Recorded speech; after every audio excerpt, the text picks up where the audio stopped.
Alunos da turma ATS 18, tudo bem com vocês? Estamos aqui na nossa segunda aula da disciplina Pronto Socorro 2 e Urgência e Emergência. Hoje nós iremos falar um pouquinho sobre a infraestrutura de um serviço de emergência, né? Como é que ela deve ser, qual que é o fluxo, quais são os materiais aí disponíveis para esse atendimento nesse tipo de serviço, tá? Existe uma portaria, a de número 354, lá de 2014, que ela vem aí descrevendo como que deve ser essa estrutura, os materiais e equipamentos utilizados nesse tipo de serviço. Espero que vocês gostem dessa aula. Qualquer dúvida, pode me mandar uma mensagem lá por e-mail, né? Pelo portal do aluno e a gente vai se falando, ok? Então vamos lá.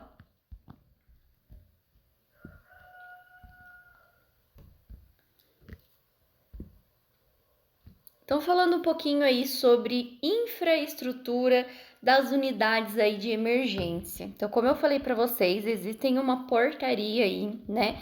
A portaria número 354, de 10 de março de 2014, que ela publica a proposta de projeto de resolução Boas Práticas para Organização e Funcionamento de Serviços de Unidade de Urgência e Emergência. Então, como eu falei para vocês, é essa portaria que vai dizer como deve ser a infraestrutura, quais os serviços devem estar associados, os equipamentos que devem conter aí, os equipamentos mínimos, né, os equipamentos básicos que devem conter para esse tipo aí de atendimento.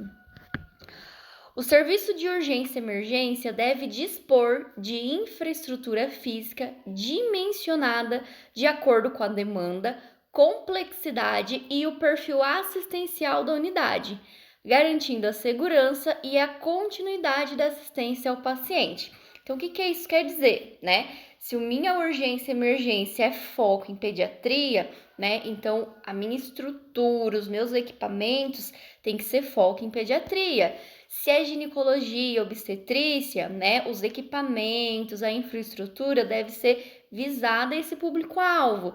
Se o meu serviço de urgência e emergência é um serviço geral, que atende adulto, gestante, criança, eu preciso ter um suporte para atender esse público, tá? O serviço de urgência e emergência deve garantir, conforme o perfil assistencial, o acesso independente para pediatria. Então, falando aí nesse artigo 5.1.1, ele fala assim: se meu pronto atendimento, se a minha urgência e emergência atende um público geral, a parte da pediatria ela precisa ser um atendimento separado, né? Então, por mais que a minha emergência, o pronto atendimento atenda público, adulto, gestante e criança, esse atendimento pediátrico, ele precisa ser independente. Então, o clínico, né, o ginecologista, né, vai atender adulto e GO, né? Porém, o pediatra, ele só vai atender a criança. Então, eu posso ter tudo isso no mesmo serviço, no mesmo estabelecimento, só que o acesso, né, ele tem que ser independente, né? Um clínico, por exemplo, não deveria, né, fazer um atendimento pediátrico, precisaria ser um pediatra, tá? O serviço de urgência e emergência deve possuir, de acordo com o perfil de atenção, os seguintes ambientes. Então, aqui é uma estrutura de como que deve ser um serviço de urgência e emergência. Área externa coberta para entrada de ambulância. Então, é a famosa fluxo para a sala de emergência, né? Então, ali é por onde entram as ambulâncias, porém, não é a entrada dos pacientes, né? Quando o paciente chega de meios próprios, né? Ele precisa se encaminhar aí para uma sala de recepção para fazer o cadastro, para depois passar numa triagem, né? Esse acesso de área externa é específico para ambulâncias, tá? Sala de recepção e sala de espera com banheiros para o usuário. Então, eu preciso ter uma sala, né, um ambiente em que esse paciente ele vai chegar, vai direto dessa recepção, fazer uma ficha e aguardar para ser atendido. Sala de classificação de risco. Tem uma aula que nós iremos falar só de classificação de risco, né? Mas também aí pensando em infraestrutura, essa portaria número 354, ela vem falando que precisa ter uma salinha ali de classificação de risco. Área de higienização, os consultórios médicos, né? Sala de procedimentos, né? Com área para sutura, recuperação, hidratação e administração de medicamento.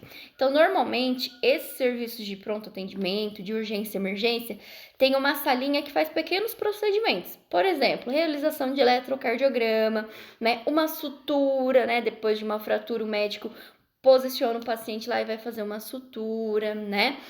Então, são pequenas áreas associadas nesse serviço, tá? Área de nebulização. Pensando de forma macro, então vamos tentar imaginar aí um serviço de pronto atendimento. O paciente chega, ele passa pela recepção, da recepção ele vai para a classificação de risco, da classificação de risco o médico chama, esse paciente vai para o consultório, do consultório ou o paciente ele pode ir para uma salinha de medicação, de nebulização, que muitas vezes é a mesma sala, ou ele vai para uma sala de observação. Nessa sala de observação, existem alguns leitos que é a enfermagem que acomoda o paciente. Ou até mesmo o paciente ele pode ser encaminhado direto para a sala de emergência, dependendo a gravidade desse paciente, tá? Então, essa área de nebulização é aquela famosa rede de gases, né? Onde o paciente vai aí ter uma inalação, né? Ou vai ter um suporte de O2, seja com máscara ou com catéter, né? Normalmente essa sala de nebulização, ela fica em conjunto com a sala de medicação. Então, é uma sala com algumas poltronas e o paciente ele está ali para receber algum aporte, tá? Sala para reanimação e estabilização. Isso daí a gente fala sobre a sala de emergência, tá? Salas para observação e isolamento, que eu comentei com vocês, né? Então, nessas salas de observação existem leitos, né? Que são quartos, leitos, né? E a enfermagem acomoda o paciente lá quando necessário. Os postinhos de enfermagem, banheiro completo, né? Seja masculino, feminino, depósito para resíduos sólidos, né? Todos os setores, inclusive urgência e emergência, existe uma salinha chamada expurgo. Então, todo o material que a gente utiliza, né, e que ele pode ser reprocessado, né, pode ser esterilizado e que já foi usado, a gente armazena ali naquela sala para que no término do plantão todo aquele material seja encaminhado lá para central de material para fazer o reprocessamento. Uma farmácia, né, a portaria ela vem dizendo aí que todo serviço de urgência e emergência, pronto atendimento, precisa se ter uma farmácia ali em loco justamente para atender essas situações de emergência, tá? Os serviços de urgência e emergência que prestam atendimento cirúrgico devem contar em sua área física ou no estabelecimento onde estiver inserindo como centro cirúrgico e áreas de apoio técnico e logística. Então, se lá no pronto-socorro faz algum, por exemplo, drenagem de tórax, né? Alguma coisa um pouco mais complexo, pensando em atendimento cirúrgico, eu preciso ter um aporte para centro cirúrgico, seja ali no meu serviço de urgência ou emergência ou na instituição, né? Por exemplo, eu posso ter dentro da instituição hospitalar o serviço de urgência e emergência, que é um pronto-socorro, por exemplo, porém, no andar de cima eu posso ter um centro cirúrgico que recebe os meus pacientes cirúrgicos quando necessário.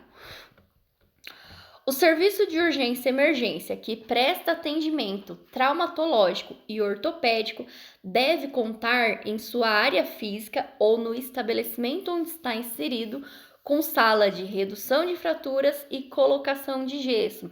Então, lá na urgência e emergência, né, no pronto-socorro, né, que tem atendimento traumatológico e ortopédico, eu preciso ter uma salinha de gesso, né, onde vai fazer aí tala de gesso, né, onde vai fazer redução de fratura, né, então eu preciso ter separado aí para esse procedimento, tá? O serviço de urgência e emergência deve possuir em suas instalações sistema de energia elétrica de emergência para os equipamentos de suporte à vida e para os circuitos de iluminação de emergência. Então, seja esse serviço de urgência e emergência dependente ou independente de um hospital, de uma instituição hospitalar, precisa se ter um gerador, né? Então, se a energia acabar, o gerador daquele serviço, ele precisa atuar. E quando a gente fala em sistema de energia elétrica, né, principalmente para equipamentos, todos os equipamentos têm uma bateria interna, então eles precisam estar conectados na rede, né, na tomada, porque se caso acabar a energia, esses equipamentos eles têm uma reserva, né? Eles só vão ter essa reserva, claro, se a bateria estiver carregada, tá? Circuitos de iluminação distintos de forma a evitar interferências eletromagnéticas nos equipamentos e nas instalações. Sistema de abastecimento de gás medicinal com ponto de oxigênio e ar medicinal na sala de nebulização, sala de observação e sala de reanimação e estabilização. Então, é o que eu comentei lá na salinha de nebulização, que tem aquelas redes de gás, né? A unidade de emergência, urgência e emergência, ela precisa ter canalização, uma infraestrutura adequada para esse suporte aí de oxigênio e ar medicinais estejam disponíveis nesse ambiente, tá? O serviço de urgência e emergência deve possuir áreas de circulação e portas dimensionadas para o acesso de macas e cadeiras, né? Então, a minha porta, ela deve ser num tamanho adequado para que essas macas, essas cadeiras, elas saiam, né, daquele ambiente, por exemplo, de uma observação. Se o paciente está lá repousado num leito, numa observação e tem uma urgência, emergência, eu preciso, né, rapidamente transferir ele dessa observação para uma sala de emergência, por exemplo, tá? Então essas portas, elas precisam estar em tamanho adequado para mim conseguir retirar, né, ou alocar uma maca ali, por exemplo, tá? O serviço de urgência e emergência deve manter disponível na unidade estetoscópio adulto infantil, o esfigmomanômetro adulto infantil, o otoscópio adulto infantil, o oftalmoscópio, pode ser adulto infantil também, o espelho laríngeo, quando o médico vai entubar para olhar por lá, né? O ventilador manual e reservatório adulto infantil, que seria o AMBU, precisa ter adulto infantil, um desfibrilador, o marca-passo externo, o monitor cardíaco, né? Nesse serviço precisam se ter monitores cardíacos, oxímetros de pulso, o eletrocardiográfico, né, para a realização de eletrocardiograma, né, equipamento para aferição de glicemia capilar, o famoso aparelhinho de Destro, né, aspiradores, né, e bomba de infusão aí com bateria e equipo universal. Alguns pacientes que estão na sala de emergência, né, os pacientes graves, por exemplo, que passam por um processo de intubação, normalmente eles já são iniciados ali na sala de emergência a questão da sedação, né, de drogas vasoativas. E muitas drogas, né, são instaladas em bomba de infusão. Então, na urgência e emergência, precisa ter bombas de infusão e, é claro, os equipos universais, né, os equipos aí próprios para essas bombas de infusão, tá? Além disso, ainda são materiais aí que devem estar disponíveis nesse tipo de serviço. Cilindro de oxigênio portátil e rede canalizada de gases, definido de acordo com o porte da unidade. Então, como eu falei para vocês, precisa ter na infraestrutura essa rede de gases e o cilindro aí de oxigênio portátil. Se eu tiver que transportar o paciente, eu vou tirar ele da rede de gases e conectar no cilindro, tá? Cama hospitalar com rodas e grades laterais, porque ainda algumas instituições têm aí camas que não têm rodas, né, que são camas fixas, né? Máscara para ventilador adulto e infantil, né? Então eu preciso ter aí várias máscaras de vários tamanhos pensando no adulto infantil. Ventilador mecânico adulto infantil. Hoje em dia, né, os ventiladores mecânicos mais atuais, ele pode ser um único ventilador mecânico e pode atuar tanto para o adulto como o infantil. O que muda são as opções, né, que a gente tem aí desse ventilador, tá? Foco cirúrgico portátil, foco cirúrgico com bateria. Então, se o médico precisar fazer aí uma sutura, né, verificar alguma ferida, ele tem esse foco aí que seja portátil ou com bateria também, né? Com bateria que eu consigo movê-lo para onde eu quiser, né? E esse foco funcione com a bateria interna, tá? Máscaras, sondas, drenos, cânulas, pinças, catéteres para diferentes usos. laringoscópico adulto e infantil, então o equipamento que o médico vai entubar preciso ter aí para adulto e infantil, de diversos tamanhos, né? Material para traqueostomia, pode acontecer de um serviço de urgência e emergência, o médico ter que fazer uma traqueostomia de urgência, então precisa se ter kits, materiais aí necessários para a realização desse procedimento, tá? Equipos de macro e microgotas, material para pequenas cirurgias e colares de mobilização cervical no tamanho PMG. Então, por exemplo, se um paciente que está lá no pronto atendimento, numa urgência emergência, ele veio por uma cefaleia e ele tem uma síncope, né? Ele desmaia, né? Então, ele possivelmente sofreu um trauma, né? Ele teve uma queda brusca aí no chão. Então, eu preciso mobilizar esse paciente com o colar e a gente vem dizendo aí como material também uma prancha longa para imobilização do paciente em caso de trauma. Então, aquelas pranchas de bombeiro, por exemplo, a gente precisa ter nesse serviço de urgência e emergência em caso de trauma, tá?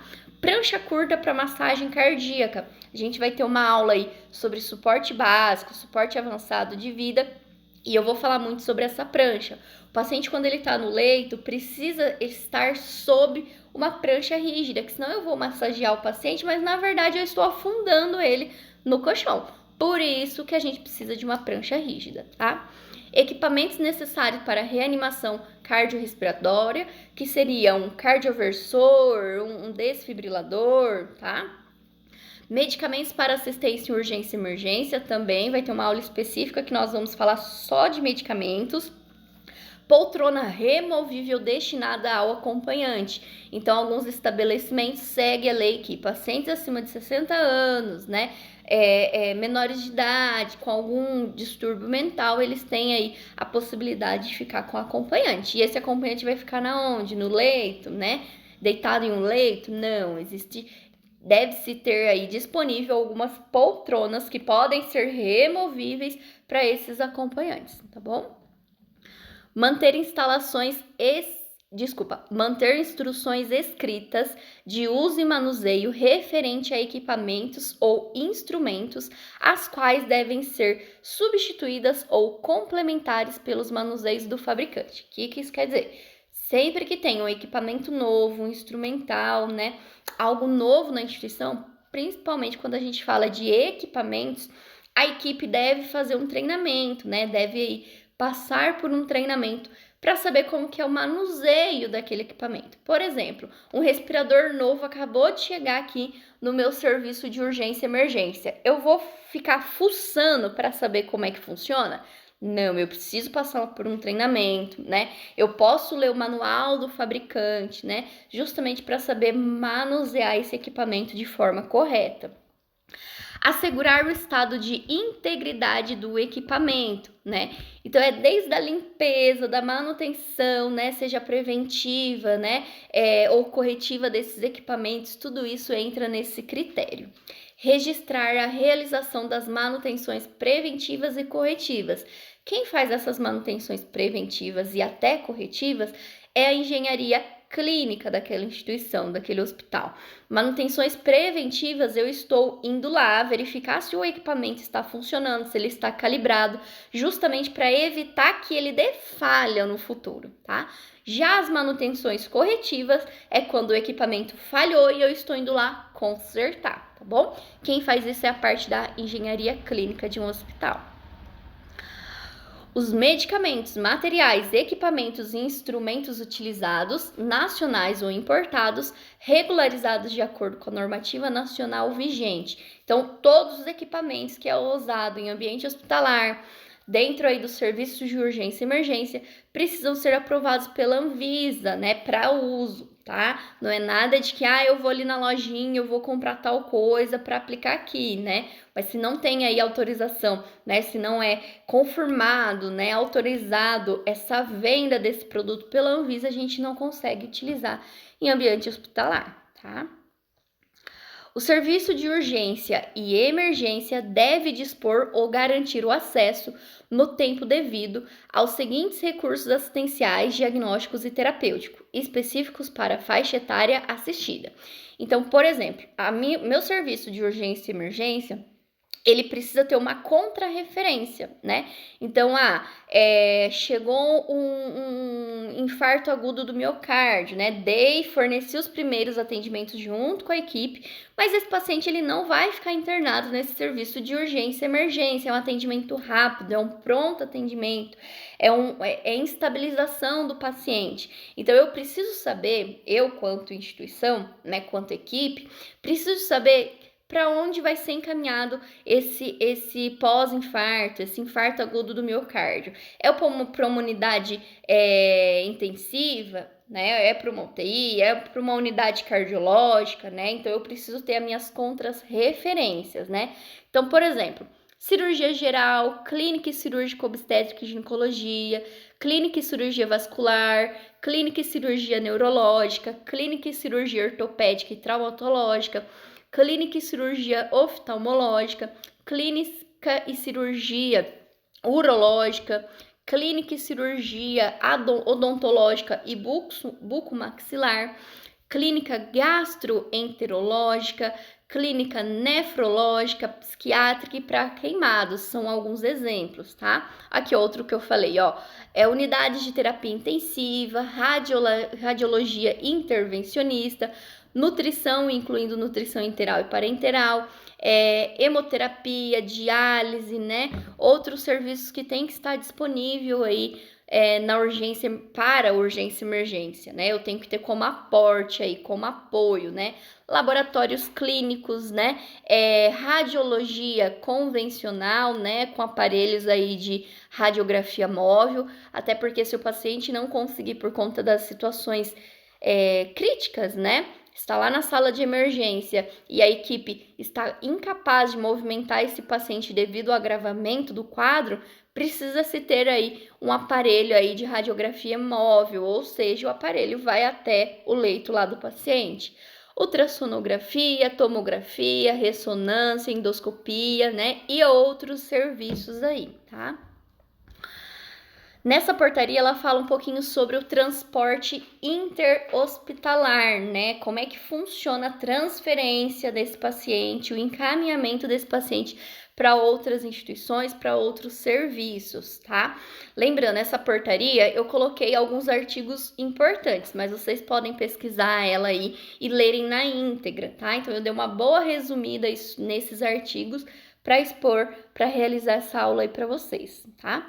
Então, o serviço de urgência e emergência deve ter disponível para o transporte de pacientes, materiais e medicamentos de acordo com a necessidade de atendimento, né? Mais para frente a gente vai falar um pouquinho sobre os tipos de transporte, né? Transporte básico, transporte avançado, né? E tudo isso, cada tipo de transporte, ele precisa ter os materiais mínimos para aquele tipo de atendimento, tá? Todo paciente grave deve ser transportado com acompanhamento contínuo de um médico e um profissional da enfermagem com habilidade comprovada para atendimento de urgência e emergência, incluindo cardiorrespiratória, né? Então, quando a gente estiver falando em suporte avançado, transporte, né, transferência de SAMU, suporte avançado de vida, o suporte básico, né, uma unidade móvel aí básica ou avançada, a gente vai falar um pouquinho sobre os profissionais que atuam nesse tipo de transporte. Mas independente do profissional que atua, ele precisa ter uma capacitação, né? Ele precisa saber o que fazer nesses momentos aí de emergência, tá? O transporte de paciente deve ser realizado de acordo com o manual de normas, rotinas e procedimentos estabelecido pela equipe de serviço, de forma de garantir a continuidade da assistência. Então, esses protocolos, manuais, vai desde conduta, o que o profissional deve realizar, até a questão de infraestrutura, digamos assim, de uma própria ambulância, né? O que a ambulância deve ter, né? Quem que deve conferir os materiais, né? Como que é essa rotatividade aí dos transportes interhospitalar. Pessoal, espero que vocês tenham gostado dessa aula. Qualquer dúvida, pode me mandar mensagem lá pelo e-mail que a gente vai se falando, ok? Beijinho para vocês e até a próxima aula.